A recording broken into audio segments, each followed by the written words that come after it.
Voilà, ça c'est ce qu'on construit donc rue Brun devant l'hôpital militaire. Ça, ce sont les logements passifs qui sont vraiment magnifiques. On vient d'en faire la visite il y a une quinzaine de jours. C'est vraiment un très très beau projet qui doit être terminé vers le printemps de l'année prochaine. Donc ça, à l'arrière, il y aura un immense jardin et chaque appartement aura une terrasse et un espace jardin au rez-de-chaussée. Et le jardin à l'arrière est collectif pour l'ensemble des habitants aussi. Voilà.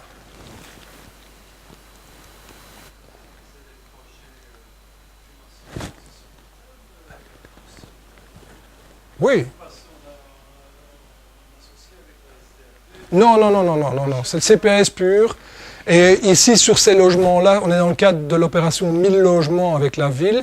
Et pour ce qui concerne le CPS, c'est une opération blanche. Donc on a réussi à équilibrer le coût, en ce compris les loyers sur 30 ans, évidemment. Hein, donc, mais on a réussi l'opération, en tout cas pour l'instant financièrement. Donc il y aura là 260 logements. Ça, c'est la tour qui termine le site. Mais comme elle est en contrebas, on ne le voit pas, mais le terrain va comme ça et la tour est dans le bas du terrain. Donc, ce qui fait que si on vient de la rue, on ne voit pas que c'est une tour, quoi. Et c'est une petite tour de 8 étages. Hein, donc, c'est pas non plus... Voilà l'ensemble des bâtiments quand on rentre depuis le ring. Donc, l'hôpital militaire est ici, là où je suis, par rapport à ça.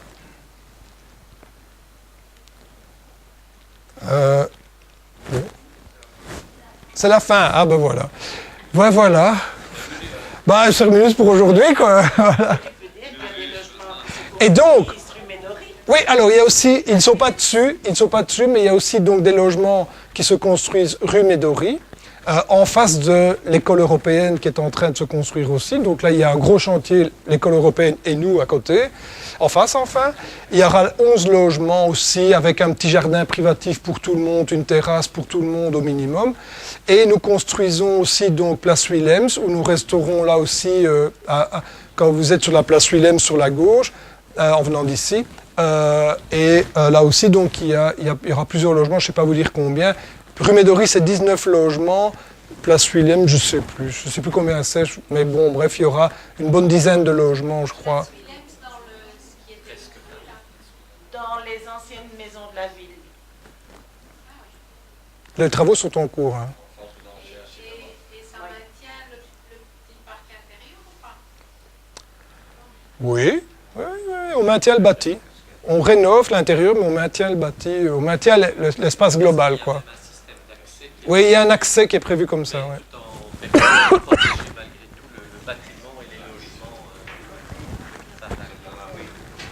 Voilà. Bon, c'est un aperçu de ce que fait le CPAS. C'est pas très connu. Et je trouvais que ça valait la peine de vous le présenter. Voilà. Merci à vous.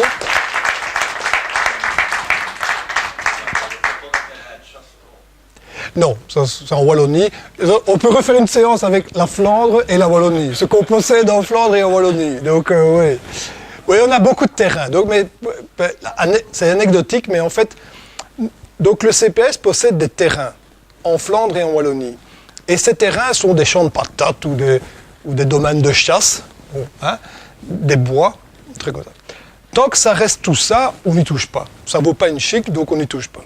Dès que la région wallonne ou la région flamande change l'affectation du terrain, le terrain de terrain agricole ou terrain forestier ou je ne sais pas quoi devient terrain industriel ou terrain à bâtir. Hop, la valeur du terrain monte. Nous, on n'a pas intérêt à garder des biens en Flandre et en Wallonie, ce n'est pas notre mission. Mais comme la valeur du terrain augmente, qu'est-ce que nous faisons? Nous faisons immédiatement appel à quelqu'un qui va nous dessiner un plan de lotissement, donc on fait des lots, et puis on prend un notaire, et on demande au notaire instrumentant de vendre les lots. L'argent qui est récupéré comme ça est investi alors dans Bruxelles. On achète donc des ruines. Donc quand vous demandez comment est-ce qu'on équilibre, ben c'est comme ça. Donc ce qu'on vend à l'extérieur, on le réalise dans Bruxelles. Ce qui fait qu'on donne une plus-value au patrimoine Bruxelles, du CPS. Si vous prenez la valeur patrimoniale du CPS, en fait, depuis 15 ans que nous sommes à la manœuvre, ça a largement augmenté. parce qu'on a réussi cette opération de transformer des terrains à patates en logements, du plomb en or, si... la pierre philosophale. La pierre philosophale. Comment ? Non, c'est de la vente publique, donc on fait aux enchères, etc. Et c'est le mieux offrant qui nous... En dehors de Bruxelles, il n'y a pas de rénovation de... Non. Dans la région bruxelloise. Oui, en région bruxelloise, oui, mais en dehors de la région, non. On a des immeubles à Tournai, on les vend, quoi, parce que c'est difficile à gérer pour nous, voilà. Non, c'est pas loin, mais bon, c'est un peu... C'est pas notre intérêt, quoi. S'il y a un acheteur potentiel, la ville ou quoi, qui veut nous acheter, ben on vend. Quand un pouvoir public veut nous acheter, alors on accorde un droit prioritaire, si vous voulez, au pouvoir public. Parce qu'on trouve que de pouvoir public à pouvoir public, on doit pouvoir s'entendre. Mais sinon, voilà. Et alors on a un domaine de chasse ami. On a des vignes aussi, si tu veux. Non, c'est pas vrai. On fait croire à tout le monde qu'on a des vignes. Les nouveaux qui arrivent au CPS, ils reçoivent un verre de vin et on leur dit c'est le vin du CPS, hein, c'est nos vignes, hein, tout ça. Bon, c'est pas vrai, évidemment. Bon. Il y a eu. Oui. Et on va peut-être en revoir. On va peut-être avoir une belle maison en Espagne. Ah oui. Ah oui, une grosse villa en Espagne bientôt. Donc, non, pas à Motril. Donc, oui, il y a eu des biens à l'étranger, mais qui ont été vendus, réalisés avant que j'arrive. Donc, ça s'est fait avant que j'arrive. Mais à l'époque des plans d'assainissement de la ville, dans les années 80, ils ont revendu ce qui était à l'étranger. Je crois qu'il y avait des trucs en Espagne, des trucs comme ça. Voilà. C'est à nous aussi, oui. Sainte-Gertrude, c'est à nous aussi, oui. Non, on a fait des rénovations déjà à l'intérieur, on a beaucoup rafraîchi aussi, on refait l'équipement et tout, hein, ça progressivement. Quoi. Les restos et tout, ouais, le mobilier, on modernise, quoi.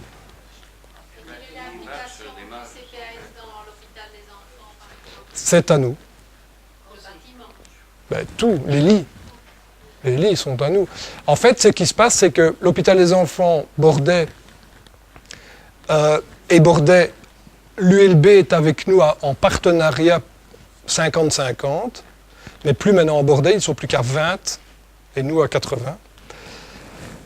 Et dans Saint-Pierre et Bruckmann, nous sommes à 80-20 aussi. Donc nous 80-20 l'ULB, en termes de partenariat, actionnariat si vous voulez.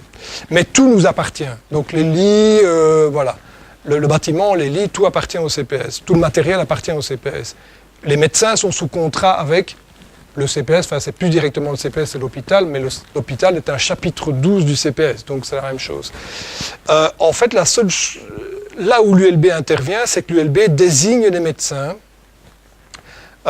sur base d'un avis de la faculté de médecine. Ce qui est une bonne chose, ce n'est pas nous qui engageons les médecins. Donc on fait confiance à la faculté de médecine, ce qui est quand même mieux. Ils sont mieux habilités que moi à engager un médecin et à reconnaître sa valeur, donc on leur fait évidemment plus confiance. C'est la faculté de médecine qui nous dit qui il faut engager, etc. C'est nous qui ouvrons le poste, c'est nous qui engageons, mais c'est eux qui disent qui.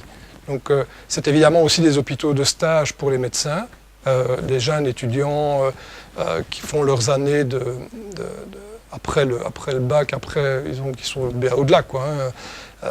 Voilà, les candidats résidents font leur stage donc, chez nous et puis deviennent médecins chez nous. Voilà, ça c'est le lien avec les hôpitaux, donc, mais tout ce patrimoine appartient au CPS, évidemment. Voilà. C'est ainsi que, comme on va reconstruire Bordet sur le site d'Erasme, Bordet va déménager de la Porte-de-Halle pour aller sur le site d'Erasme, pour se rapprocher des laboratoires de recherche, de manière à ce que la recherche cancer soit globalisée. Celle de Bordet et celle de l'université qui est à Erasme va être globalisée. Donc, demain, le traitement du cancer, les cancers ordinaires vont être traités dans les hôpitaux ordinaires. Évidemment, avec des gens de pointe, etc. Et les cancers les plus aigus, les plus rares, etc., vont être traités dans des unités de plus en plus spécialisées où on fera des thérapeutiques adaptées à chaque personne. Et pour ça, il faut des laboratoires de recherche à côté du lit du patient quasiment. Et c'est pour ça qu'on veut rapprocher Bordet, les laboratoires de recherche de Bordet, des laboratoires cliniques de l'université qui sont à l'hôpital Erasme. Et pourquoi nous voulons faire ça? Pourquoi ça reste quand même Bordet? Ça reste un hôpital public du CPAS.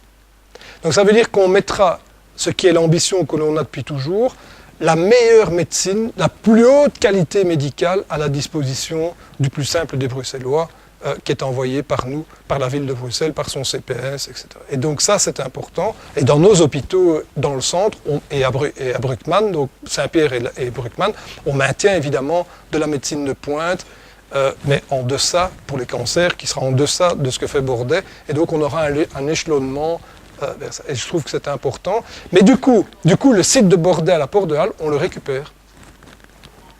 C'est pas encore décidé. Voilà. Et c'est un grand site, c'est pas encore décidé, on verra. C'est dans 6 ans. Hein. Bon. Faut laisser à d'autres aussi la capacité de décider, quoi. Je veux dire, voilà, quoi. Je veux pas, voilà. Oh, c'est la démocratie, quoi. Voilà. Ben, je vous propose de boire le verre de l'amitié, alors. Merci à vous.